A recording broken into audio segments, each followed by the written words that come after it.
Good morning mga kasaksid. Ayan, magandang umaga po sa ating lahat. Okay, naandito po tayo sa, kung mapapansin po nyo, bakit maaga po ulit ako, no? Nandito po tayo sa ikalawang demo po natin na pag-spray dito sa tanim ni Sir Roger, no? Dito sa Mancup, Calasiao. Kaya, ayan, papa-sprayan na natin to second application mga kasaksid.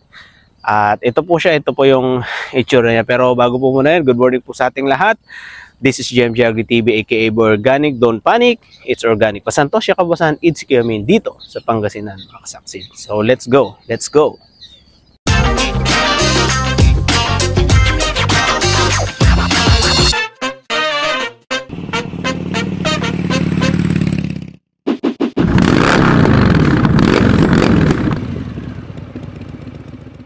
Po siya mga kasaksid, no? 30 days mula nung naipunla po, ay naitanim. Dat po siya, 20 days.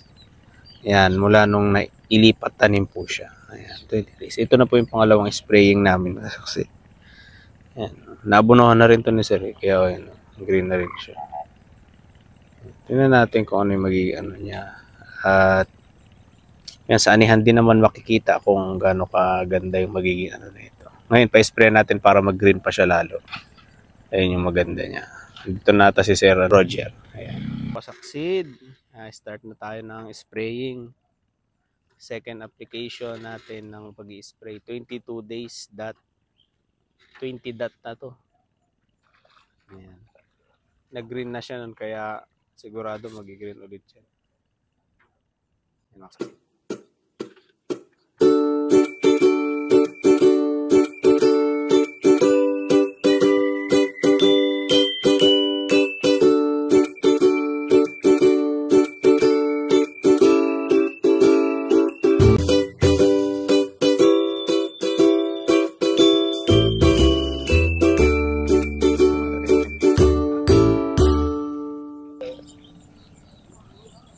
Yun lang sabi nga ni Sir, yung mga damo na rin na tumutubo kailangan bunutin.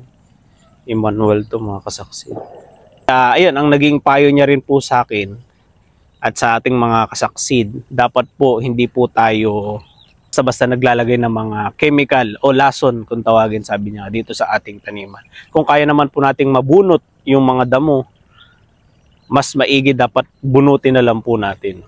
O kaya ano na lang po kayo ng, kung hindi nyo po kaya, pwede kayo taga-bunot. Kesa po ma-sprayhan nyo po siya ng pangdamo kasi kawawa po talaga yung ating mga palay. Okay mga kasaksid. And then, pag i-spray dito, yun nga po lagi ko rin nasasabi na huwag nyo po siyang hahaluan ng chemical.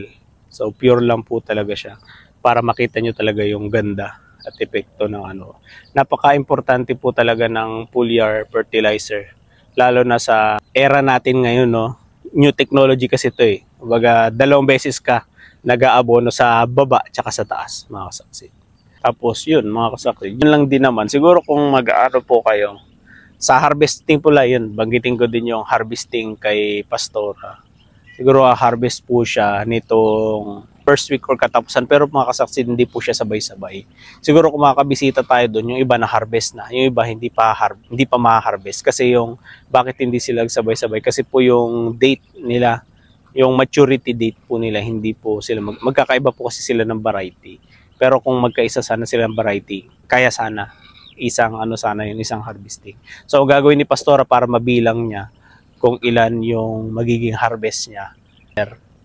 Bag, 50 kilos po talaga mga kasaksid ang kilo ng ng ginagawa nila kasi doon talaga makakabase kung ilang tons, doon mo makikita kasi kung ilang tons yung pwede mong makuha doon sa na yun mga kasaksid. So yun, abangan na natin. Siguro pag pupunta ako doon may na-harvest na o yung iba hindi pa na-harvest, hindi sabay-sabay mga kasaksid. Pero babanggitin sa atin ni Pastora kung ilan talagang magiging total niya na ma-harvest doon mga kasaksid. Ayan, tapos after nun, magpapatanim na rin si Pastora sa susunod na cropping mga kasaksid. Sa susunod na cropping, magtatanim na rin si Pastora doon ng, hindi ko alam kung Bigante Plus or Bigante Plus tsaka 2096 ng Longping. Itatry niya na po doon para sa susunod na cropping niya. So yun, sa susunod na cropping din yun, din tayo ng 1,000 katulad nung nakaraan.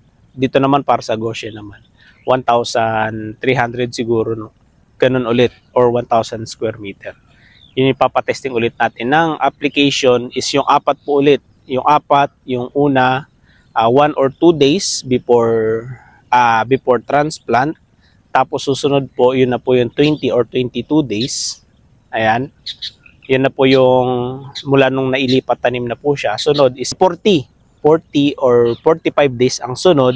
Pangatlo, and then yung pang-apat natin, 60 or 65 days makasaksit. At kung gusto nyo pang habulin o humabol doon sa tanim nyo para makita nyo talaga yung gaganda talaga siya, doon nyo nasabayan sa 72 days makasaksit. Yun yung gagawin natin, yung sistema sa gagawin ni Pastor. Abangan natin yung makasaksit. So yun mga saksid, matatapos na si Sir. Okay, sa kanya pag-i-spray. So yun, susunod na spraying po natin is 40 or 45 days mga kasaksid, no? At abangan na lang po natin nyo po ulit, no? Kung ano po yung susunod na vlog natin. And maraming salamat po mga kasaksid sa mga tumutok at tumapos po nitong video na to. At kung may mga tanong po kayo, mag-comment or mag-chat lang po kayo sa ating FB page na GMG Agri TV. So yun lang po yung FB page natin na pwedeng. At saka sa mga gusto pong mag-order ng Goshen All-Purpose Foliar Fertilizer, dun po, mag-chat lang po kayo sa FB page po natin at masasagot po natin lahat ng mga katanungan niyo po dun, no? And yun po, maraming salamat po mga kasaksid. At God bless po sa inyo lahat. Ingat po kayo palagi. Shalom po.